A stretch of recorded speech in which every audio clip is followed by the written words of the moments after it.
Alright, so demoing this billy goat self-propelled reciprocating aerator, and look at the man brought me a right stand directs to try out. Here, Leah, take this thing.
It's a 25-inch hydro drive aerator. Hydro drive, don't have to push it. Exactly. Yeah, I had one before with the reciprocating times. Right, it's on the camshaft. But it was self-propelled. I mean, that was right, what that's drove what it, exactly. and it would drag your butt everywhere. Exactly. So basically, the way to work it is you drop it down with this handle, and then this handle here engages the, and then this handle drives it, and then you push it down if you need to back up. So do you use both these at the same time? Right, you have to keep this one pulled for it to move, and then pull that, and then pull this one. The further you push it, pull it, the faster it goes.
Take a look at it.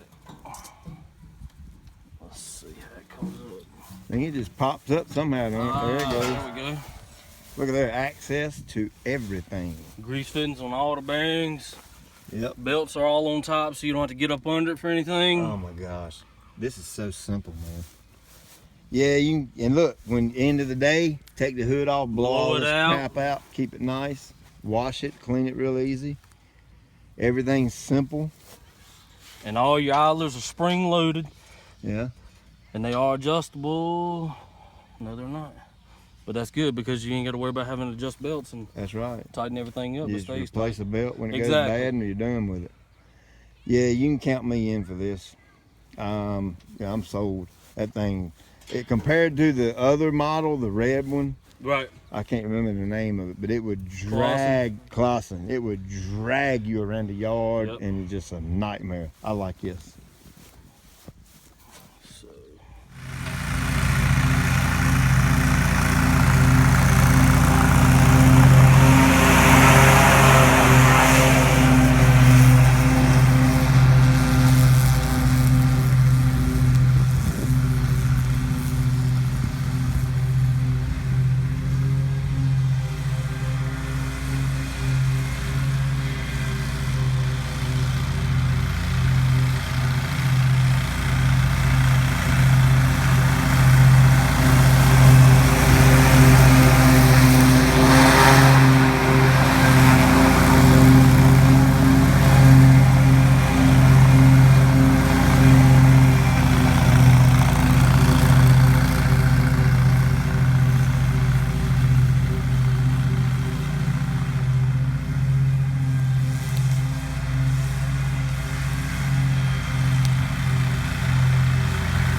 All right, so impressions on the Billy Goat. Self-propelled. I mean, it is tons of holes in the ground. Tons. That's what you want with aeration. The more holes, the better. And man, that's nice. We'll be using that machine I was just demoing. We'll be using that on clients' yard this year, where it's able to be used. That's pretty cool. Look at all those cores. It's a pretty good core. Now I like it. You can adjust the depth as well. So if I want to go a touch deeper than that, I can do that. And if I don't want to, I don't have to. That's nice. Check you later. All right, so I figured I'd throw this in here too, where I took that Billy Goat reciprocating aerator. I plugged all this where it was. I didn't intentionally plan to do that. He was bringing the demo over. I figured it'd be a good time, so I went in and did it. And by the way, it pulls plugs out about like that, maybe a ½ inch or so out of rock hard ground. I tried it out back there. Good machine. We're gonna get one real nice for little small backyards, little small areas. So filled my ditches in the rest of the way with compost and leveled them off best I could. You can see I've got a nice, neat, clean ditch line there. And here's a good tip for grass seed. You always, And you see I like it thick. I mean, I like thick turf, so I sow my grass thick. More seed, more grass. Now, you can get it too thick. I wouldn't go any more than that. And you'll see right here how it gets mixed in. But I grew up on a farm, so I got a lot of experience about farm ways and the way agriculture goes.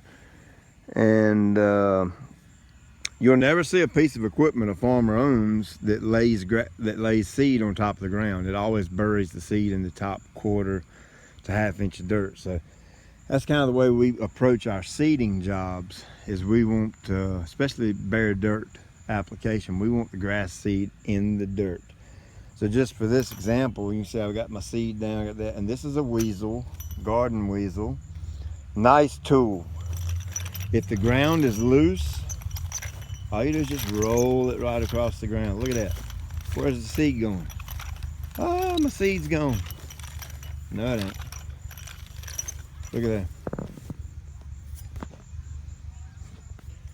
Look at how that seed just it goes right away. You just roll it right over there and that grass seed gets mixed in that dirt.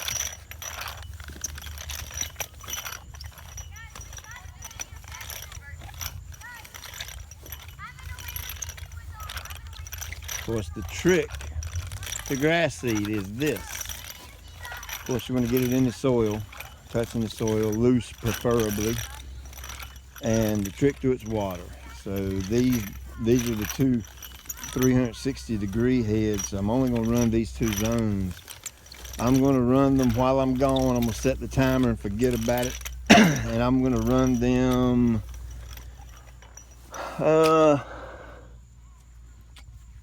I'm going to probably run them around 8 minutes, 9 minutes.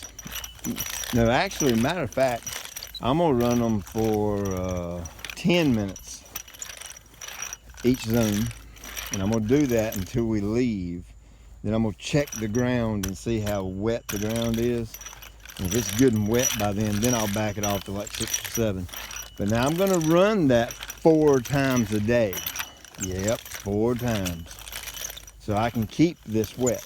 You know, the high sun's up right now and it is really hot. And it's really dry, no rain in sight for us here in North Carolina. So you really got to pump this ground because clay dries out as quick as it gets wet. So we'll see. And when I come back in 10 days, there ain't no doubt in my mind I'll have grass up right there. And then 14 days from now, it'll probably need to be mowed. And I would imagine these 2 spots on either side will have kicked up too. So right stand-on mower, oh my gosh, man. That dude knew what he was doing by bringing that thing. He should never brought that because he knows I'm a serious X-mark guy. We have I don't know, 15 or 18 X-marks in the shop. And he knew what he was doing by bringing it. Super tight hydraulics, cuts clean, stripes pretty good. I like that mower. And we're in the market to get 4 new stand-ons this spring. And that's gonna be a tough decision for me, man. That's a good mower. So we'll see how it goes. If anybody's got a right stand-on and you've got an X-mark stand-on, let me know the difference. Check you later.